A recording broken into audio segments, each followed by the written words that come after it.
Alka, l'installation innovante de Continental à Sarreguemines. Ce nouvel équipement permet le chargement automatique de ses presses de vulcanisation et donc de supprimer le port des charges grâce à un système automatique de stockage. Des robots vont transporter les pneus les plus lourds. Une installation qui est unique au monde. Une cinquantaine de postes à pourvoir au centre Best de Fare-Bersviller. Le chiffre monte à une centaine avec les emplois saisonniers à l'approche des fêtes. Pourtant, le centre peine à recruter. Il propose des CDI en vente, en cuisine, en tant qu'employé libre-service ou encore pour du management. Vous pouvez postuler par mail candidature-best@gmail.com. Nicole Beckrich comme tête de liste pour Agissons pour Sarreguemines. C'est le premier groupe à officialiser sa candidature pour les élections municipales de mars prochain. Actuellement conseillère d'opposition, elle met en avant son expérience dans l'éducation nationale. Cette liste souhaite incarner le changement et servir l'intérêt général pour bâtir des projets autour de 4 axes, notamment la dynamique économique et l'environnement. Blessure à la main, 3 jours d'ITT pour le maire d'Épins. Jean-Louis Schutz aurait été agressé dimanche après-midi alors qu'il promenait son chien. Une conversation aurait dégénéré avec l'un des administrés, avec lequel il est en conflit au sujet des travaux d'assainissement et du PLU adopté récemment. Une plainte a été déposée, une enquête doit être ouverte. Ouverture de la nouvelle salle de la Halle Verrière à Meisenthal. Commencée il y a 18 mois, la première tranche des travaux a été inaugurée samedi matin pour dévoiler la version 2.0 de la boîte noire. C'est le groupe La Rue est à nous qui a baptisé la scène. En plus de cette salle, un atelier de soufflage supplémentaire a également été présenté. Voies navigables de France remet à neuf l'écluse 29 de Velferdin à hauteur de 500 000 €. Une grosse partie est allouée au remplacement des portes amont et aval qui n'étaient plus étanches. Les travaux démarrés mi-octobre devraient se terminer pour la période des fêtes. Tous les 2 ans, des opérations de maintenance sont réalisées sur ces écluses. 2 jours et 2 nuits d'exercice militaire à Beach Camp. Tirs de mortier, tirs réels, libération d'otages, débarquement en hélicoptère. Plus de 150 soldats d'infanterie de la 7e brigade blindée participent à ces entraînements.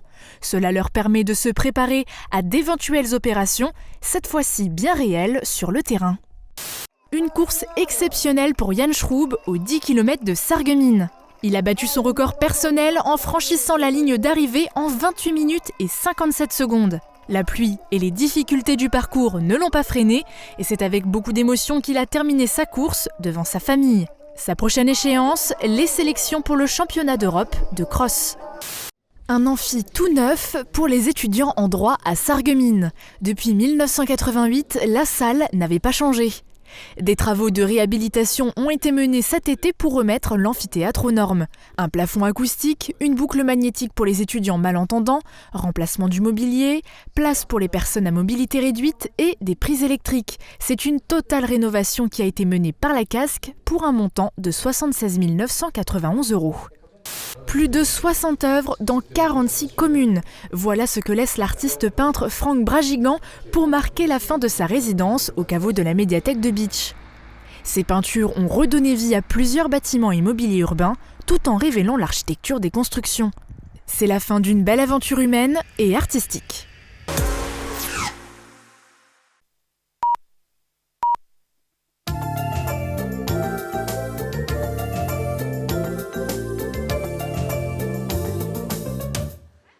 Le 25 octobre 1999, TV8 Moselle-Est diffusait pour la première fois.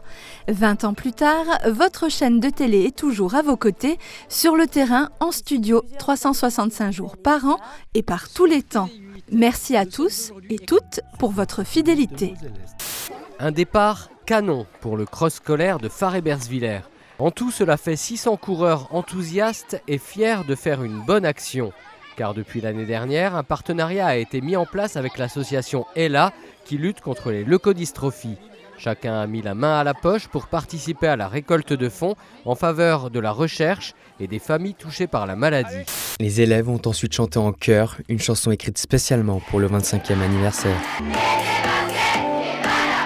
C'est Ce bel anniversaire a été préparé depuis 2 ans par l'équipe encadrante du collège. Les enseignants voulaient marquer le coup et offrir un des plus beaux cadeaux aux enfants soutenus par Ella. Testez vos connaissances en matière d'économie d'énergie, mais surtout, vous en apportez. Voilà l'objectif de ce premier salon Bien habité chez soi.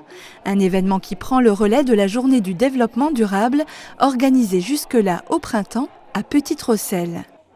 En investissant les différents étages du Burghof, la communauté d'agglomération a voulu donner une autre dimension à ce rendez-vous orchestré par son service Espace Rénovation Habitat.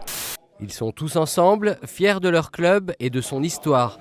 Parmi eux, les doyens Otmar et Walter, qui ont vécu la grande époque entre 1949 et 1955, lorsque Petite-Rosselle évoluait en 3e division. Ils sont venus avec des souvenirs, des anecdotes et des photos.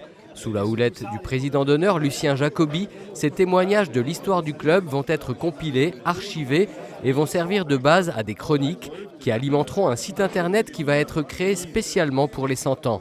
Dans les rassemblements U6-U7, le score importe peu, les classements n'existent pas, mais des individus arriérés commettent des actes répréhensibles. En réponse à ces agressions, le district mosellan continue de multiplier son travail de sensibilisation, comme lors du rassemblement des jeunes à Bérennes. Une mise au point a été faite au début de chaque match par les joueurs. Ils étaient chargés de lire un message aux parents. Ce sont les meilleurs jeunes nageurs de toute la région Grand Est. Et c'est la piscine olympique de Forbach qui a été choisie pour les réunir du 21 au 25 octobre pour un stage d'entraînement. Mais les plus grands clubs de la région sont là, de Mulhouse à Nancy, de Reims à Thionville. Pour ce public qui rassemble 6e Pro de Moselle et d'Alsace-Bossu ainsi qu'un ITEP, les règles classiques du rugby ont été adaptées. Appliquées par les arbitres bénévoles d'un jour, elles visent à favoriser le côté ludique. Ce projet est construit en partenariat entre les établissements spécialisés et l'US Forbach Rugby. Juliette fait du camping, Juliette à la ferme, Juliette à la piscine. Si les aventures de la petite blonde, créées il y a près de 28 ans, ont bercé plusieurs générations, peu de personnes savent qu'elles ont été écrites pas très loin d'ici, à Tédin, par Doris Lauer, maman de 2 filles maintenant adultes. Lundi après-midi, c'est dans le cadre de Lire en Fête que Doris Lauer a été invitée à la bibliothèque de Cocheren.